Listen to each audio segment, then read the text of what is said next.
How's everybody doing tonight?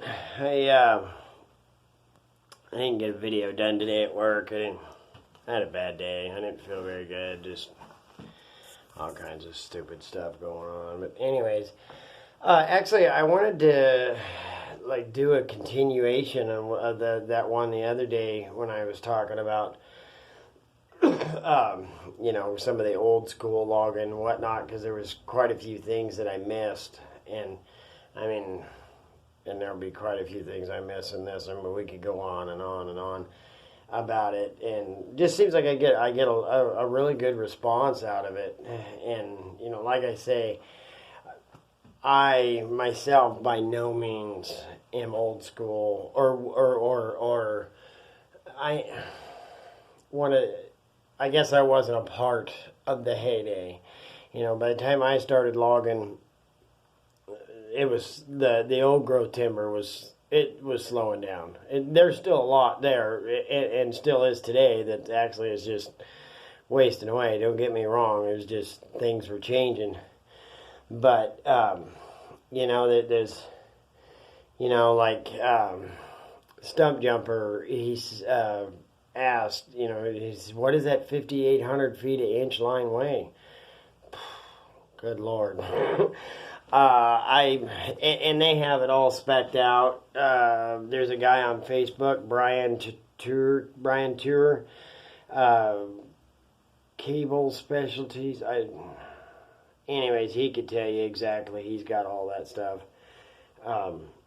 The guy is a whiz. And then there's another guy on there, Eric Cole. He's like the yarder guru. They know. It's just amazing, some of the stuff I see him talk about on Facebook. It's just like, jeez. And I've said it before, and I'll say it the rest of my life. The only thing that I really, really, really regret is, even today, I was talking about that Edco, or not today, but I was talking about that Edco that I'm running now, and somebody mentioned or asked, is that a K motor? Well, and I thought they meant the K500, and I'm like, no, it's a Cummins. And they meant the K. So, anyways, but yeah, I didn't pay a lot of attention to that kind of stuff, and still I don't. It's a diesel. I can tell you that. No, I mean, I spent my time. I wanted to learn everything I could learn about lines, and splicing lines, picking lines up, road change, stringing haywire through, 1,500, 2,000 feet of standing timber to a tail hold, and it picking up on the first try, because it's not side washed and burnt, and, you're not 500 feet off the wrong lane. Yeah, so, and I don't know if it's so much of a regret as it is just, there's a lot of questions I would like to be able to answer for people about motors and stuff like that. And and if you seriously want to know something about any motor, you need to get a hold of Speed Marine, because the guy is amazing. He's a rock star. Patrick is he's awesome. It's so many levels too. The guy, he's so cool. Patrick is just, he's great. He's helped the channel a lot, and me personally. And I know it's so hard to diagnose or troubleshoot over the phone, but every time I've called him, I give him a description of what I'm up against, and he puts me in the area I need to be looking in every time. He's amazing. But anyways, like I was saying, there was quite a few things that I wanted to touch on, and when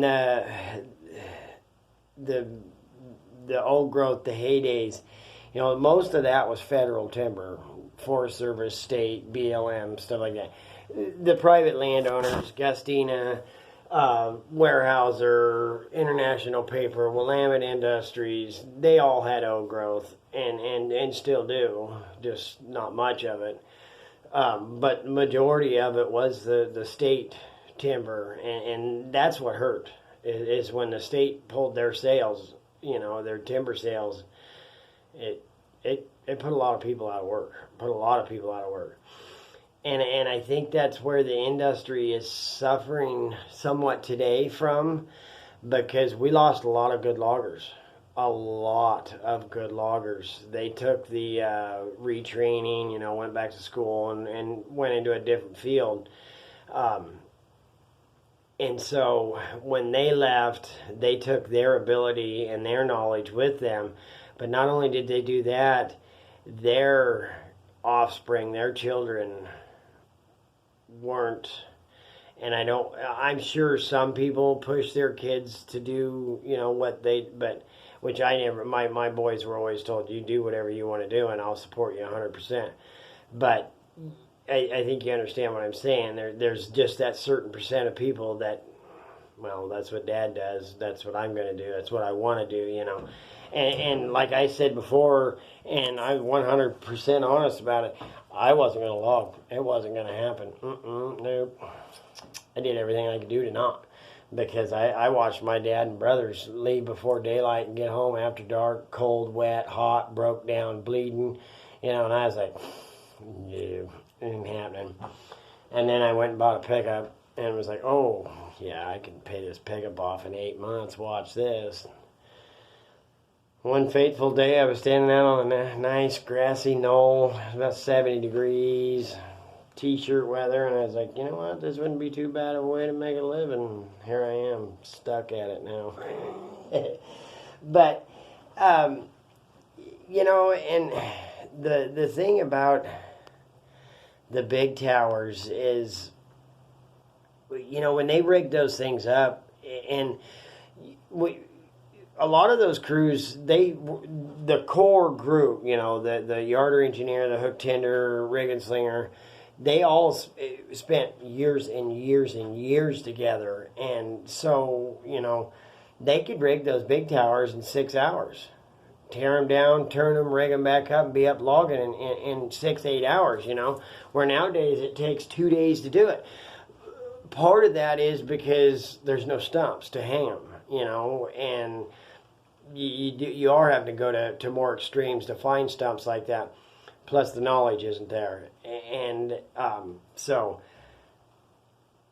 it was just a different, but when they rigged those big towers, a lot of times they were there 11, 12 months, 2 years, they'd sit on a setting and log from square to square and then turn it and log square to square and bring 15, 20 million board feet to one landing or maybe to two landings, and nowadays if we're on a landing more than 3 or 4 weeks, good Lord, we're setting up homes. So, that's some of the differences too. And nowadays, it's sad to say that like guys that have 071s and TMY 70s, those are big yarders. And I wouldn't take anything away from a TMY 70 because they got some snoot, but they're not a big tower. But they are hanging them out like big towers, and sometimes it gets them in trouble. But, like when I started logging, it was choker setter, second rigger, rig and slinger, hook tender, chaser, yarder engineer, shovel operator, woods boss, owner. You didn't even become a second rigger, which that meant you packed a talkie tutor and you only used it to change roads or to do the cleanup while the rig and slinger, got the hookups for the hook tender and whatnot. It'd be a couple of years before a guy would get to pack a bug. And that 50 cents an hour meant the world to me. And the title, yeah, you damn right, I'm second rigger on this side. And I took it with pride. And nowadays you see these guys that have got 18 months experience and they're hook tenders. And I'm not saying that they don't have the ability, because there are some, I've worked with some pretty good hot shot loggers that didn't have a whole lot of time in it. But it is different too. You're tending hook on a 210 diamond and they're smoking fast. Oh, good Lord, they're smoking fast. but it's got a 3/4 Skyline, and it wouldn't put a limp dick out of a wet whore. And them 208 Washingtons, you were tying back 8-foot old growth stumps because they plucked them out of the earth like they were nothing, you know. So that is something to take into consideration there too. Now the TMY70 and the 172 Medill, they got some snoot and they will pull. Good Lord, they'll pull, but they still didn't. You know, they're only inch and an eighth, or maybe inch and 3/8 machine max. You know, and shoot the. You know, well, even this Edco, it's tagged for 1.25 inches. Good Lord, can you imagine that? 1.25 inches? Jesus Christ. Yeah, so when it's so much the same, and it's so much, you know, so many miles apart from each other, that, and the similarities, but the differences, you know, and there is a completely different mentality, and a lot of guys that a lot of guys are making it these days that never, ever, ever would have made it back then. And it was a struggle for me. I mean, I had to give it everything I had every day. I fought, and I fought hard. And I know there was times they were going to let me go, and I pushed, and I went just as absolutely drove myself in the ground, because I wasn't going to give up on them, and I wasn't going to let them push me away from it, you know, and especially being a smaller person, you know, shoot, when I broke in setting chokers, I was 105 pounds, and a coil of haywire weighed more than I did, and I didn't get to pick them up. I had to drag them, you know. So, like I say, I had to work twice as hard. I had to really, you know, I had to move twice as quick, because it took me longer to drag my choker out there to get it set. So I had to beat them out, you know, and stuff like that. You know, where nowadays, you know, 5/8 chokers, and they're thin end, and the, you know, don't run, you know, everybody gets along, you know, everybody gets a participation sticker at the end of the week, that kind of stuff. And I know a lot of people say, oh, it's the snowflake generation and whatnot, but I'm sorry to say, we did it. We're the ones that did it. You know, we said, well, I ain't doing this I ain't doing what, you know, my kids will never, ever be able to know what the feel of a leather belt across their ass feels like, you know. So, we only got ourselves to blame. But, yeah, there's a lot of guys today. And, you know, like I said about, and I give that chaser kudos for trying. Anybody handicapped that goes out and doesn't lay down absolutely deserves kudos. And he tried it, and it is training. Like I said, it scares the hell out of me. Him not being able to hear is, I don't know, it's just, he doesn't look up, he's not looking around. I mean, I got to throw blue towels and stuff to get his attention, and a lot of times I got to jump down off the yarder and stuff, and I'm like, good Lord, man, you're already against the wall. You might want to be looking over your shoulder all the time, because there's so much stuff going on all the time, you know. He never know. Sitting there on a stump, and we're coming into a hard pull, you know, and I'm hunkered down, and I'm ready. And we shift her into low and start pulling back on the smoke.